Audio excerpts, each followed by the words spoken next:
to this amazing learning channel of Sri Balaji Motivational and Educational Classes. And today we are going to start with the P block elements.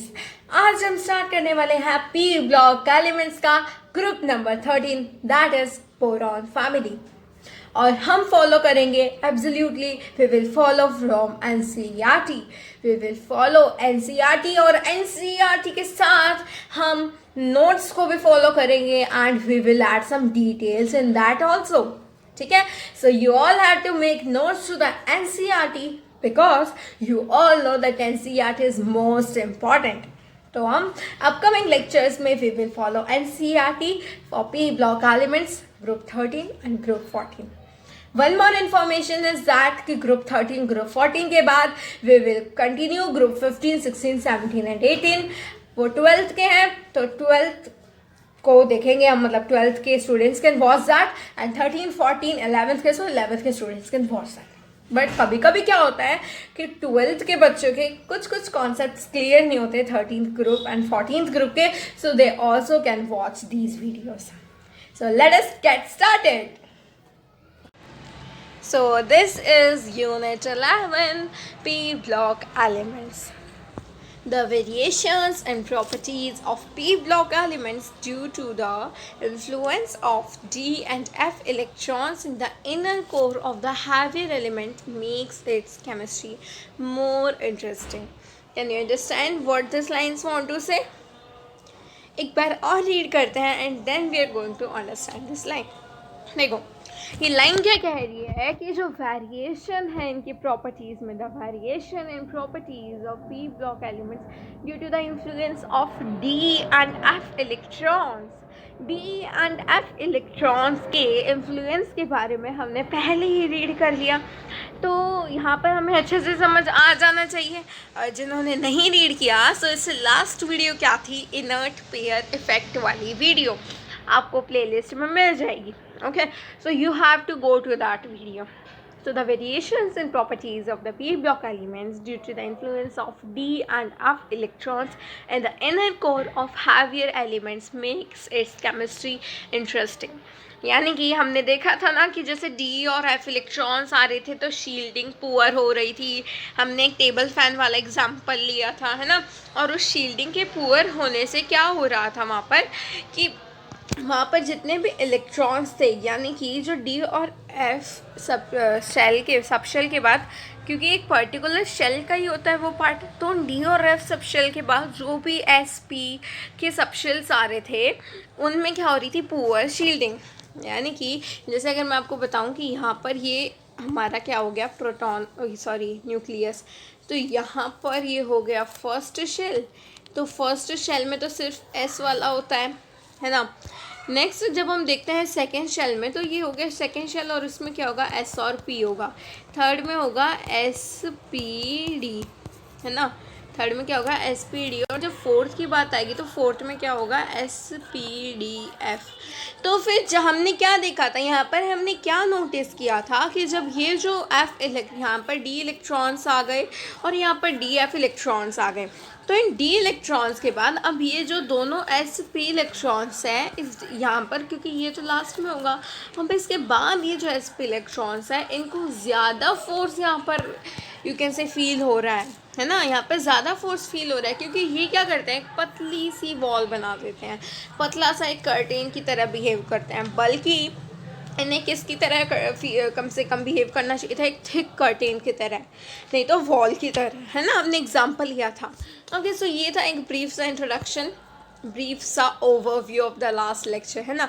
तो फिर यहाँ पर उनकी वजह से क्या होती है, बहुत सारी वेरिएशंस देखने को मिलती हैं डी और एफ इलेक्ट्रॉन्स की वजह से, जो कि इनर कोर मतलब जो अंदर प्रेजेंट होते हैं ऑफ हैवियर एलिमेंट्स में क्यों होते हैं, बिकॉज हैवियर एलिमेंट्स में देखो ज़्यादा नंबर ऑफ शेल, जिसमें ज़्यादा नंबर ऑफ इलेक्ट्रॉन्स होंगे उसमें ज़्यादा नंबर ऑफ शेल्स होंगे, और जिसमें ज़्यादा नंबर ऑफ शेल्स होंगे उसमें डी और एफ इलेक्ट्रॉन्स भी एंटर करेंगे, है ना. जिसमें ज़्यादा नंबर ऑफ, देखो मैंने क्या बताया था आपको कि फर्स्ट में, देखो मैंने अभी आपको बताया था कि फर्स्ट में क्या होगा, एस, सेकेंड में होगा एस पी और थर्ड में होगा एस पी डी. तो जिसमें इतने सारे इलेक्ट्रॉन्स होंगे जो कि वो एसपीडी तीनों में एंटर कर पाए, जब ही तो वो करेगा ना इन्फ्लुएंस डी और एफ, है ना. अगर नहीं होगा तो how can they influence that. So इसी वजह से हैवी एलिमेंट्स ही कर पाते हैं. Okay, got it. Yes. So let us first read the objectives of this chapter. So the objectives of this chapter are: after studying this unit, you will be able to appreciate the general trends in the chemistry of P block. Yes, absolutely right, absolutely, है ना. क्योंकि अगर हमने जब इस chapter को, इस topic को अच्छे से कर लेंगे तो yes of course we can. ठीक है, हम क्या कर पाएंगे कि जनरल ट्रेंड्स जो होते हैं पी ब्लॉक एलिमेंट्स के, वी कैन आंसर दैट, हमें वो याद हो जाएंगे, है ना. Next is describe the trends in physical and chemical properties of group 13 and group 14. जो ग्रुप 13 है और ग्रुप 14 है उनके हम फिजिकल और केमिकल प्रॉपर्टीज़ के बारे में भी बता पाएंगे. Chemical properties in the sense और फिजिकल प्रॉपर्टीज़. देखो, इन दोनों प्रॉपर्टीज़ को हम अलग अलग सेपरेटली पढ़ेंगे. यू ऑल नो फिजिकल और केमिकल प्रॉपर्टीज़ में क्या क्या प्रॉपर्टीज़ इंक्लूड होती हैं. फिजिकल प्रॉपर्टी में जैसे हो गया electronegativity, atomic size, ionization, enthalpy, these all. And chemical properties में हो जाता है reaction with air, reaction with acid, reaction with base and these all. ठीक है, कि उनकी रिएक्टिविटी नाइट्रोजन के साथ कैसी होती है, ऑक्सीजन के साथ कैसी होती है, हेलोजेंस के साथ कैसी होती है. ठीक है, सो एयर को भी हम ऑक्सीजन ही ले लेते हैं वाटर के साथ. मतलब ये सारी होती हैं केमिकल प्रॉपर्टीज़. ठीक है, सो आई होप आपको फिजिकल और केमिकल प्रॉपर्टीज़ में डिफरेंस क्लियर हो गया. Okay, so third point is explain anomalous behaviour of boron and carbon. Now अब इन्होंने ये कहा कि explain anomalous behaviour of boron and carbon. मतलब एनोमलस बिहेवियर क्या होता है, कुछ अलग हटके जो बिहेवियर होता है ना. ठीक है, जो स्टैंडर्ड थिंग्स हो उनसे थोड़ा हट के कुछ अलग, है ना, डिफरेंट. तो एनिमलस बिहेवियर तो उन्होंने कहा, बट किस किस का कहा, सिर्फ और सिर्फ बोरॉन एंड कार्बन का. तो सिर्फ और सिर्फ बोरॉन एंड कार्बन का क्यों कहा, this we will deal in some next topic. ठीक है, इसके अगला जो टॉपिक होगा ना, मतलब ये जो इंट्रोडक्शन है इसके अगला जो होगा उसमें हम डील करेंगे. लेकिन अगर मैं अभी आपको ओवरव्यू के लिए बताऊं, क्योंकि ना ये ओवरव्यू पढ़ना हमारे लिए बहुत नेसेसरी होता है. इससे हमें पता लग जाता है कि हमें इस चैप्टर में किस चीज़ों के साथ डील करना है, किन किन चीज़ों के साथ we will deal in this chapter. Okay, so anomalous behaviour सिर्फ और सिर्फ बोरॉन एंड कार्बन का इसीलिए होता है क्योंकि they are the top members. And you all know top members को कुछ ना कुछ एक्स्ट्रा फोकस मिल ही जाता है because of their anomalous behaviour. वो क्या करते हैं, क्योंकि उनके पास वैकेंट डी ऑर्बिटल्स नहीं होते. क्योंकि देखो, सबसे ऊपर वाला जो होगा उसका साइज सबसे छोटा होगा, because we all know as we move down the size increases. तो जो सबसे ऊपर यानी कि टॉप में जो एलिमेंट प्रेजेंट होगा, द साइज विल बी सबसे छोटा, डिक्रीज. ऐसे पीरियड में जाएंगे और जब ऐसे जाएंगे, सबका ट्रेंड आपको पता है. तो सबसे ऊपर वाले एलिमेंट का सबसे छोटा साइज होता है, जिसकी वजह से उसके अंदर डी ऑर्बिटल्स क्या होते हैं, एब्सेंट होते हैं. ठीक है, और डी ऑर्बिटल्स जब उसमें एब्सेंट होते हैं तो फिर उसमें वैकेंट डी ऑर्बिटल नहीं होते, और वैकेंट डी ऑर्बिटल नहीं होते तो उनके स्पेस नहीं होता फिलिंग का.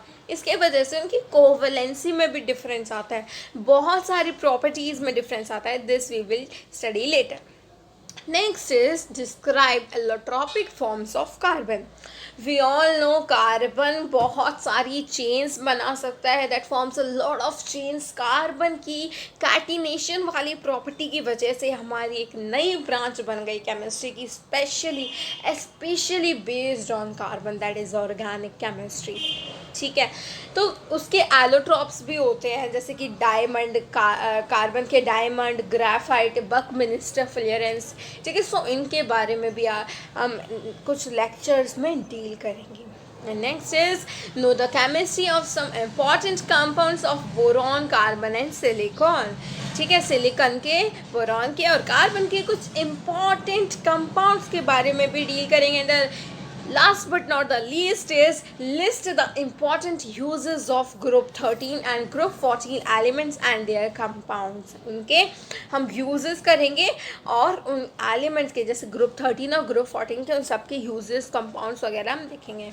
एंड ये ऑल नो जो टॉपिक्स यहाँ पर गिवन है ना, यू ऑल मस्ट नो, यानी कि ये टॉपिक्स जो है ना ये आपको याद होने चाहिए. ठीक है, इनकी डेफिनेशन वगैरह आप सबको, जैसे कि यहाँ पर जनरल ट्रेंड्स हैं तो आपको पता होनी चाहिए कि जनरल ट्रेंड्स कौन से होते हैं.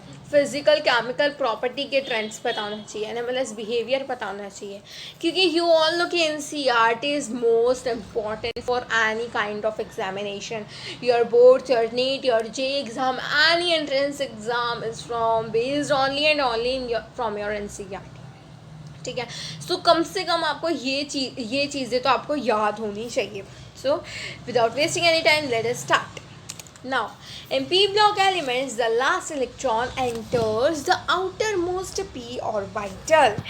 अब आप सबको पता है कि हमने इन p block elements को p block नाम क्यों दिया, और अगर आपको नहीं पता you should go to that video जिसमें मैंने आपको बताया था कि that why blocks are called blocks, कि एक्चुअल में ब्लॉक्स को ब्लॉक क्यों, मतलब क्यों कहा जाता है.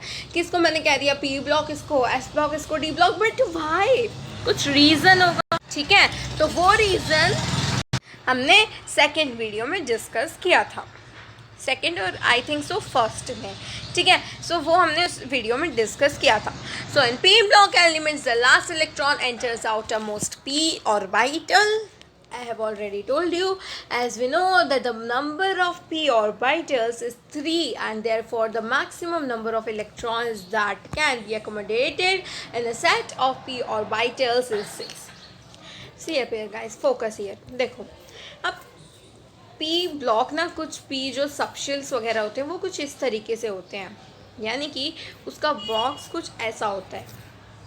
ठीक है, अब यहाँ पर इसके पास कितने हैं, p ऑर्बिटल इज 3 ऑर्बिटल्स. ये कितने ऑर्बिटल हैं, 3 ऑर्बिटल्स दीज आर. सो ये 3 ऑर्बिटल्स हैं एंड यू ऑल नो कि एक ऑर्बिटल में कितने इलेक्ट्रॉन्स डलते हैं, ये 2 electrons can fill in an orbital. तो यहाँ पर अगर 3 ऑर्बिटल है तो 3 2 so 6 यानी कि 6 electrons can be maximum accommodated in any p orbital. ठीक है, इस पूरे p इस ब्लॉक में. Okay, 6 maximum electrons can be filled. अब क्या हुआ कि यहाँ पर 6 इलेक्ट्रॉन्स हम फिल कर सकते हैं, तो जितने इलेक्ट्रॉन्स हम फिल कर सकते हैं उतने ही क्या होंगे, group of that particular block. यानी कि हमने जब 11th का एस ब्लॉक डील करा था तो उसमें हमने देखा था कि वहाँ पर 2 ग्रुप्स होते हैं. ठीक है, क्योंकि वहाँ पर 2 ग्रुप्स इसलिए होते हैं क्योंकि कैसे ऑर्बिटल्स में मैक्स टू मैक्स 2 इलेक्ट्रॉन्स हम फिल कर सकते हैं. एंड यू ऑल नो कि p ऑर्बिटल्स में हम max to max 6 electrons fill कर सकते हैं. तो अगर हम p ऑर्बिटल्स में max to max 6 electrons fill कर सकते हैं तो इसके होंगे 6 ग्रुप्स. बट व्हाई, देखो कॉन्सेंट्रेट हियर. यहाँ पर अगर मैं एक पर्टिकुलर चीज़ की बात करूँ, यानी कि if I talk about these, मैं एक बार सिर्फ और सिर्फ एक इलेक्ट्रॉन को रखूँगी एंड बाकी के मैं हटा दूँगी.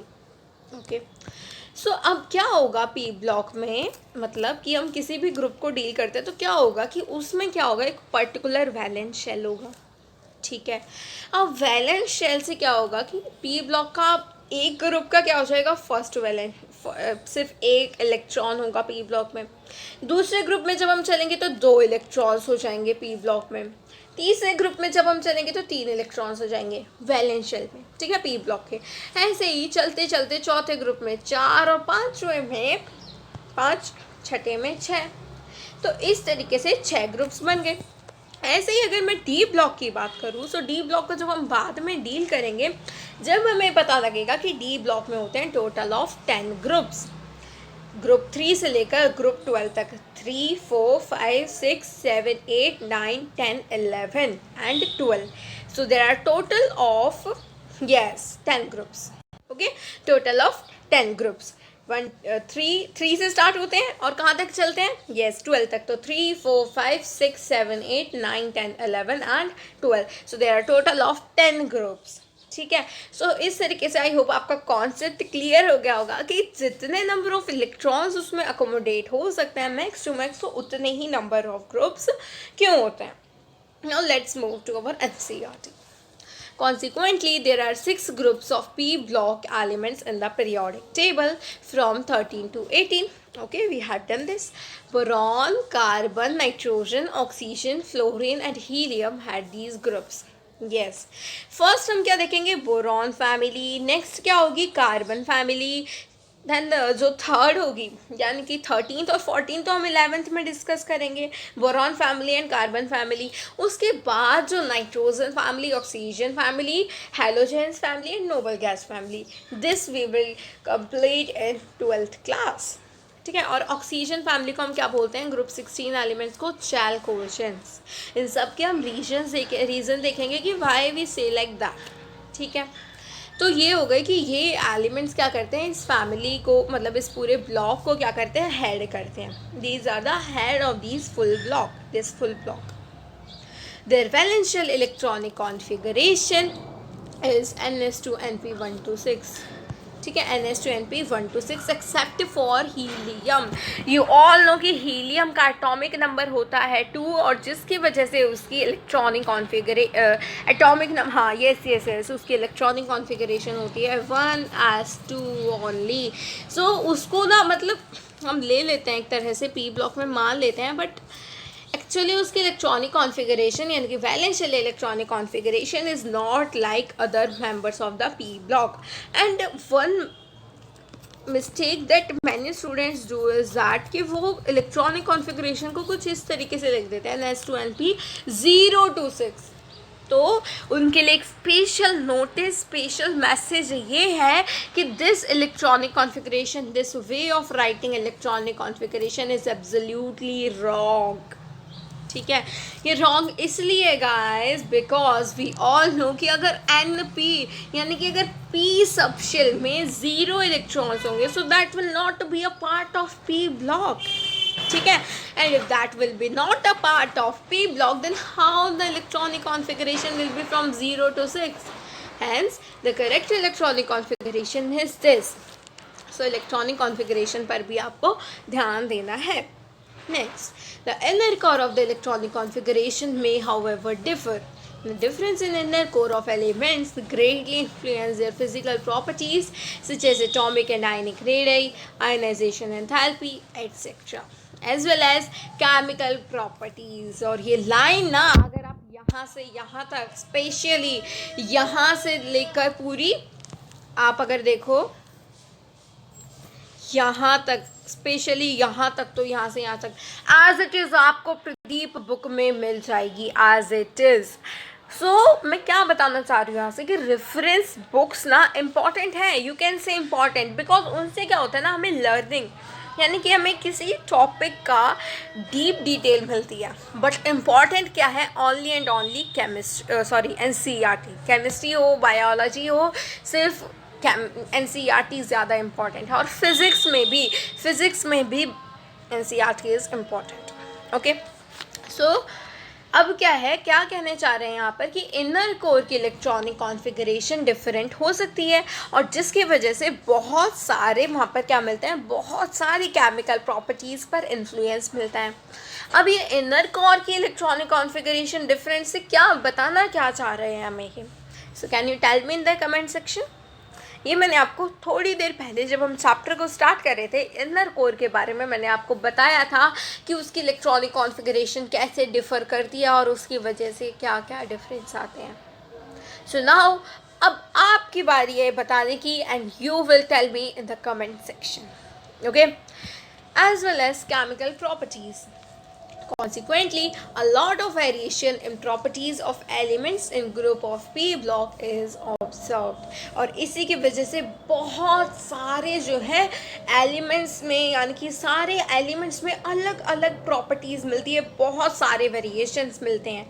हमेशा जो जनरल ट्रेंड्स होते हैं that from up to down, top to bottom क्या होगा, हमेशा जो है साइज़ इंक्रीज़ होगा, हमेशा इसमें ये फॉलो नहीं होता। ओके, सो ये प्रॉपर्टीज़, ये इनर कोर वाली thing it is important. So don't wait, answer me fast in the comment section. Next, the maximum oxidation state shown by p block elements is equal to the total number of valence electrons, that is the sum of s and p electrons. अब अगर मैं group oxidation state पर जाऊं, I am talking about the group oxidation state, not of a particular element. ठीक है, मैं group oxidation state की बात कर रही हूँ, not of a particular element, because अलग अलग एलिमेंट के लिए अलग अलग ऑक्सीडेशन स्टेट स्टेबिलिटी के लिए होती है. ठीक है, ये भी हमने इनर्ट पेयर इफेक्ट में पढ़ा था, क्योंकि वो इनर्ट पेयर इफेक्ट उसको यू कैन से इन्फ्लुएंस करता है. सो जो मैक्सिमम कोवैलेंसी शो करते हैं वो क्या होती है, sum of the s and P electrons.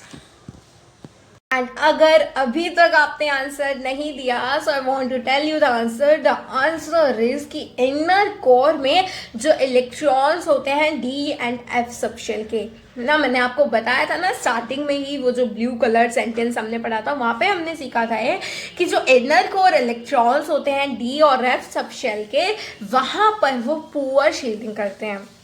Poor shielding का कॉन्सेप्ट हमने इनर्ट पेयर इफेक्ट में समझा था. तो वहाँ पर वो क्या करते हैं, पुअर शील्डिंग दे दो. उस पुअर शील्डिंग की वजह से बहुत सारी वेराइटीज़ होती हैं केमिस्ट्री में. पी ब्लॉक एलिमेंट्स की बहुत तरह की चीज़ें देखने को मिलती हैं. नाउ द क्वेश्चन इज कि ग्रुप ऑक्सीडेशन स्टेट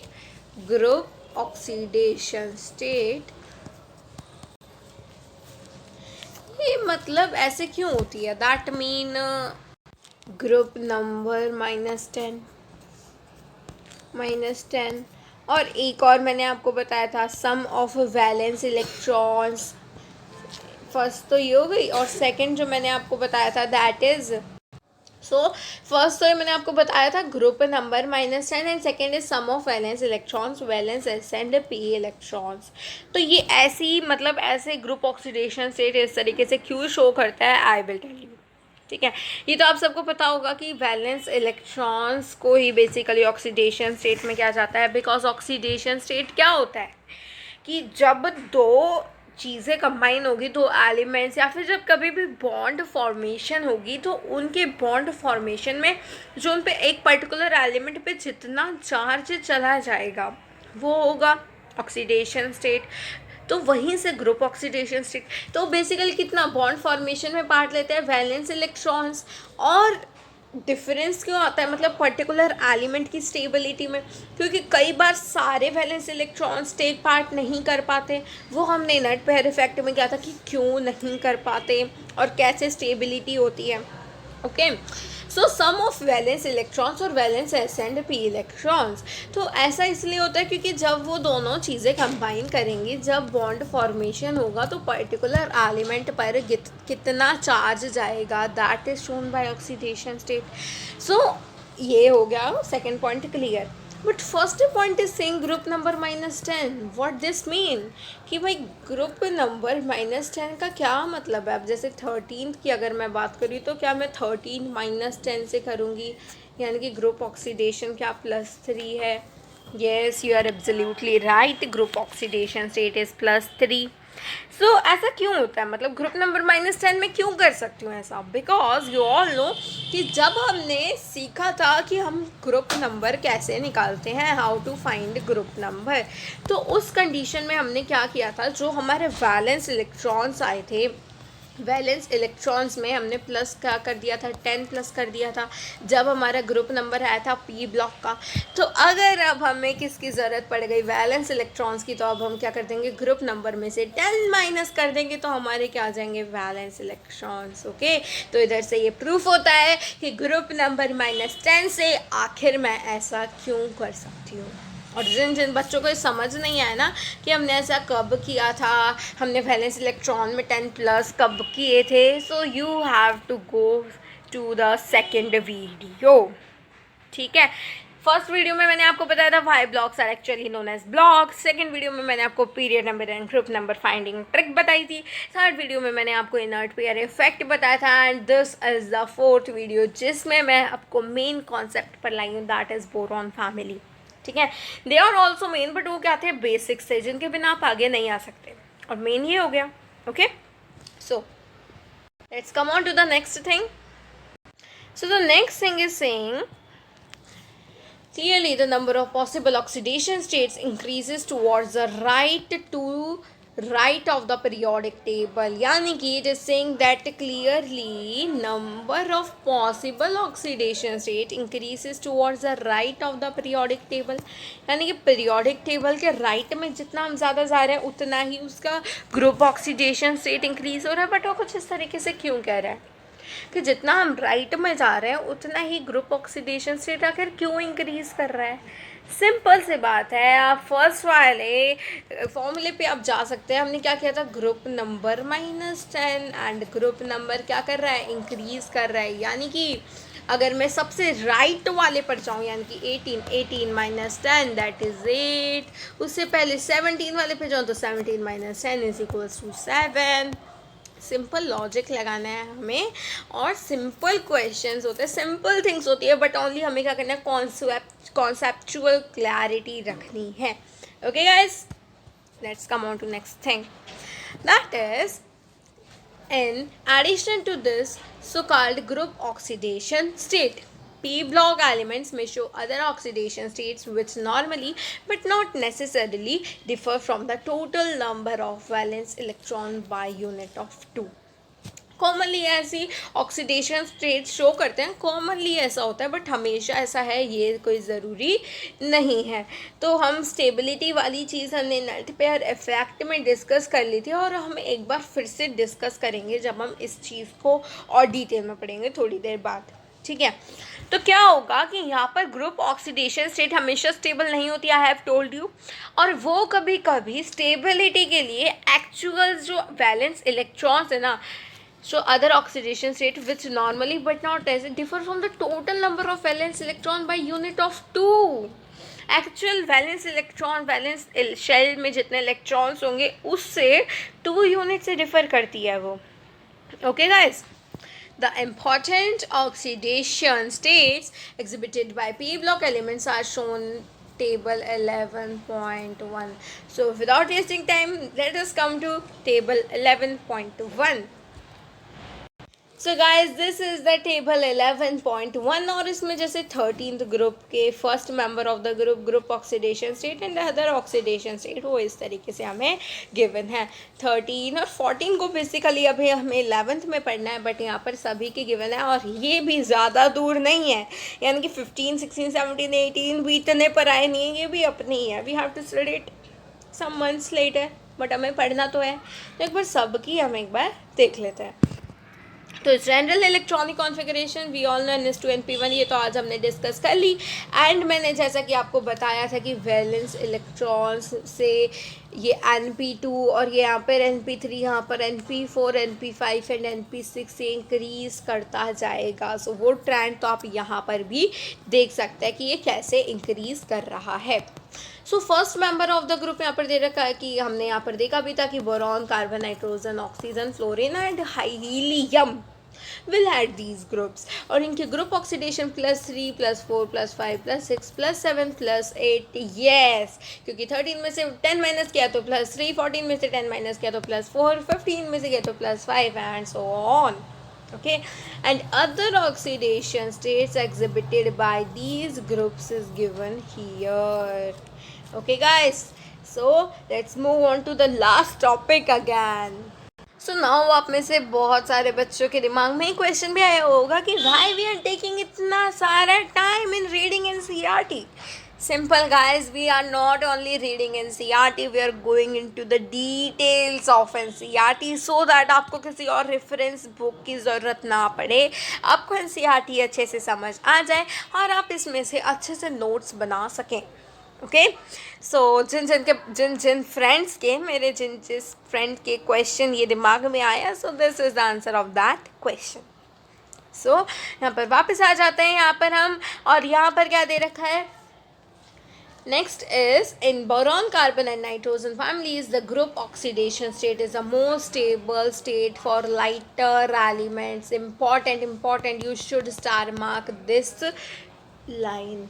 ठीक है, सिंपली ये इम्पोर्टेंट है कि जब हम बोरॉन, कार्बन और नाइट्रोजन फैमिलीज़ को देखते हैं ना, कि ग्रुप 13, ग्रुप 14 और ग्रुप 15 की अगर हम बेसिकली बात करें ना, तो उनकी ग्रुप ऑक्सीडेशन स्टेट क्या होती है, स्टेबल होती है ओनली फॉर लाइटर एलिमेंट्स, यानी कि यू कैन से ग्रुप 13, 14 और 15 की जो ग्रुप ऑक्सीडेशन स्टेट है that is only stable for lighter elements in the group.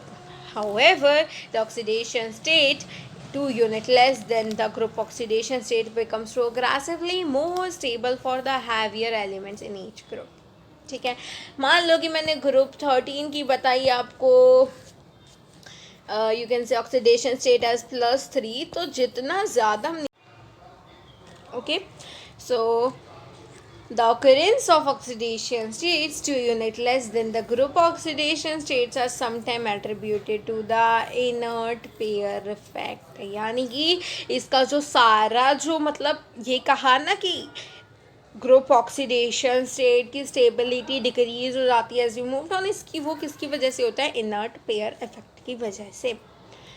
So guys next page we will cover up in the last in the next lecture. Okay, next page we will cover in the next lecture.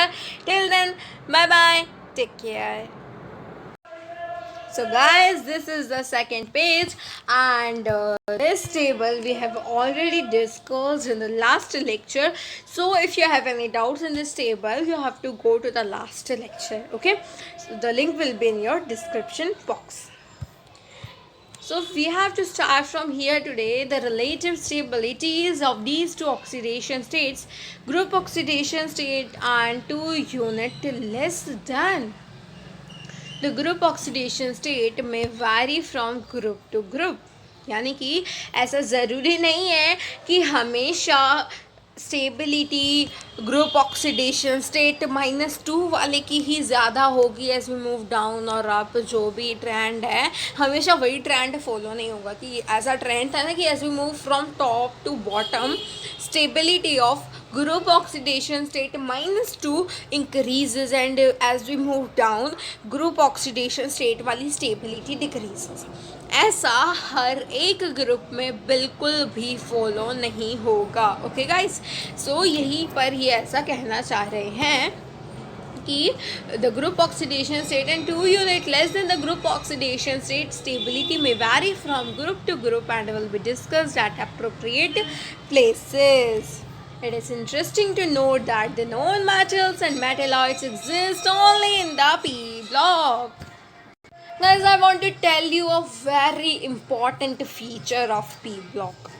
आप लोगों को पता है P block elements में metals, non metals and metalloids तीनों चीज़ें present होती है. तो ये क्या हो गई, एक तरह से वैरायटी हो गई मेटल की, नॉन मेटल की, मेटलॉइड की. तो इतनी वैरायटी जब हमें देखने को मिलती है तो प्रॉपर्टीज़ भी डेफिनेटली बहुत ज़्यादा वैरायटी शो करेंगी.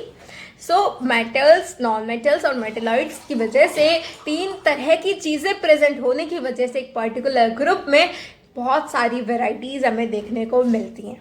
एंड ऑर्डर आपको याद करना है मेटलॉइड्स का कि मेटलॉइड्स कौन कौन से होते हैं, because this will help you a lot.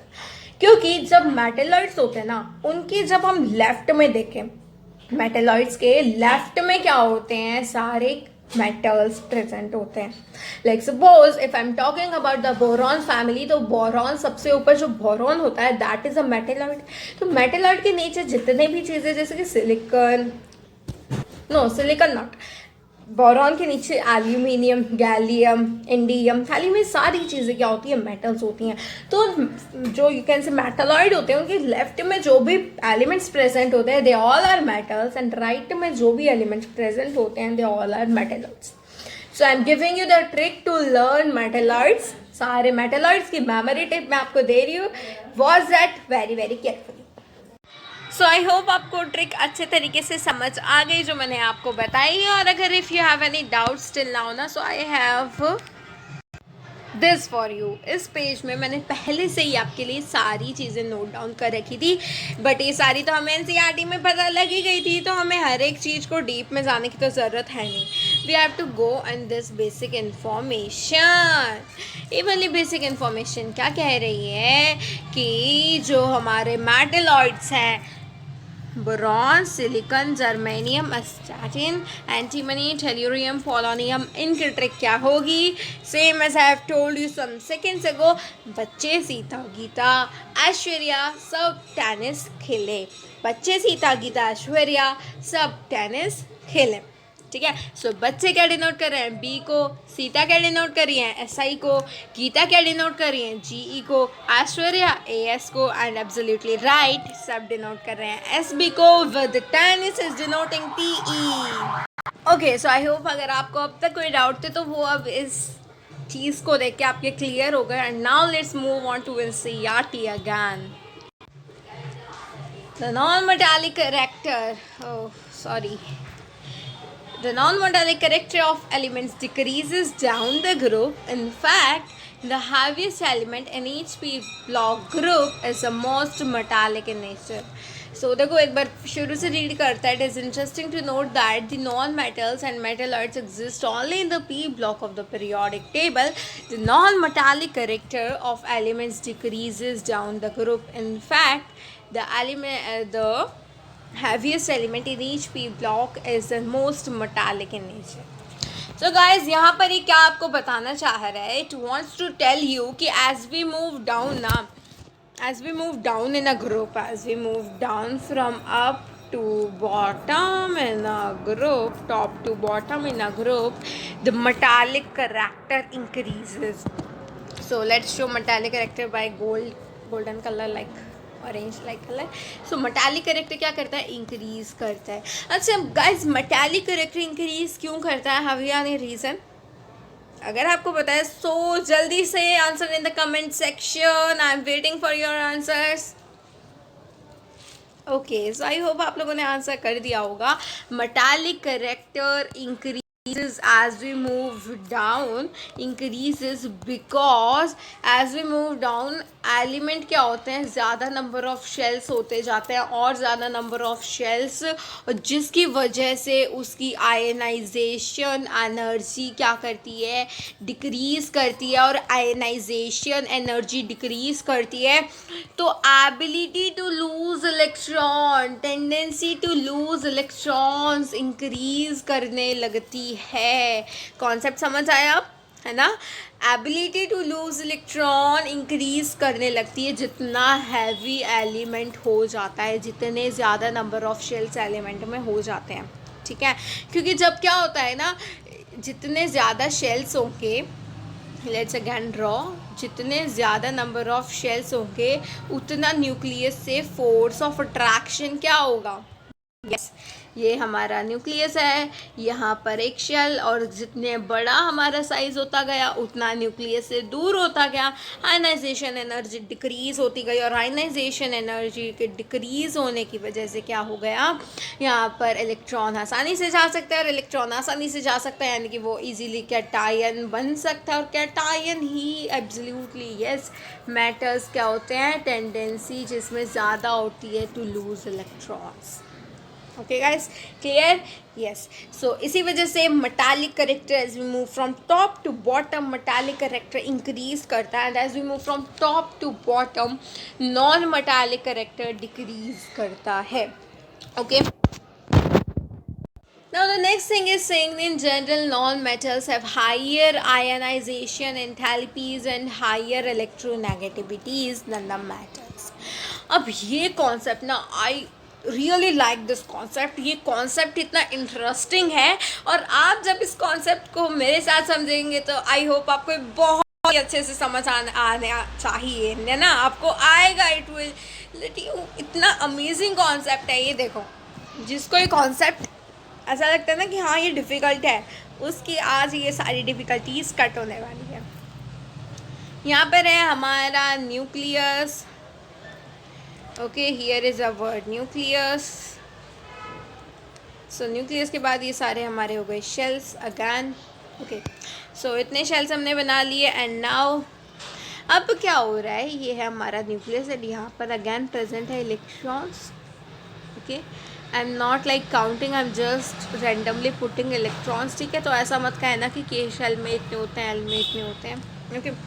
तो इलेक्ट्रॉन्स हैं यहाँ पर। अब क्या है, it is a non metal. Non metal है मीन, नॉन मेटल का मतलब क्या होगा कि इसको इलेक्ट्रॉन चाहिए, दे वांट इलेक्ट्रॉन, ठीक है, सिंपल। इसको क्या चाहिए, इलेक्ट्रॉन चाहिए, सो दैट ये अपना ऑक्टेट जल्दी से फिलअप कर सके, कंप्लीट कर सके। बट अब आयनाइजेशन एनर्जी क्या कह रही है, ionization energy wants to remove this electron, take out this electron. Ionization energy wants to take out this electron, ठीक है। आयनाइजेशन एनर्जी चाहती है कि ये जो लास्ट इलेक्ट्रॉन है वो निकल जाए, बल्कि ये नॉन मेटल है तो ये चाहता है कि मुझे इलेक्ट्रॉन मिल जाए। मतलब कि देखो एक एग्जांपल लेते हैं। अब जैसे होता है छोटे छोटे बच्चे, उनको हमने दे दी चॉकलेट्स, उनको दे दी मैंने, लेट्स सपोज एक बच्चे को 5 चॉकलेट दे दी, तो क्या होगा, बच्चे क्या करेंगे, मतलब उन्हें जितनी मर्जी चॉकलेट दे दो, दे वांट मोर, ठीक है, उनको ज़्यादा चॉकलेट चाहिए। बल्कि एक बड़ा बच्चा आके कह रहे हैं मुझे एक छोटा सा पीस दे दो, सो दे विल डेफिनेटली डेनाई, मतलब उनको तो और चाहिए, और बल्कि आप उनसे मांग रहे हो, दे विल डेफिनेटली डेनाई, और वो मतलब देंगे भी ना, सो बहुत ज़्यादा एनर्जी के बाद बहुत ज़्यादा उनको मनाना पड़ेगा उस चॉकलेट का पीस लेने के लिए। सो ऐसा ही नॉन मेटल्स के साथ होता है कि उनको तो बल्कि एक इलेक्ट्रॉन चाहिए, ठीक है, और आयनाइजेशन एंथैल्पी उनसे लेना चाह रही है। सो एब्सोल्युटली यहाँ पर क्या होगा, इनकी आयनाइजेशन एनर्जी ज़्यादा होगी, क्योंकि आयनाइजेशन एनर्जी को ज़्यादा एनर्जी लगानी पड़ेगी एक इलेक्ट्रॉन को लेने के लिए, हेंस आयनाइजेशन एनर्जी ज़्यादा। अब क्या है, अब उनके इलेक्ट्रॉन नेगेटिविटी भी ज़्यादा है। इलेक्ट्रोनेगेटिविटी क्या होता है, tendency to attract the shared pair of electrons. Electronegativity is tendency to attract the shared pair of electrons.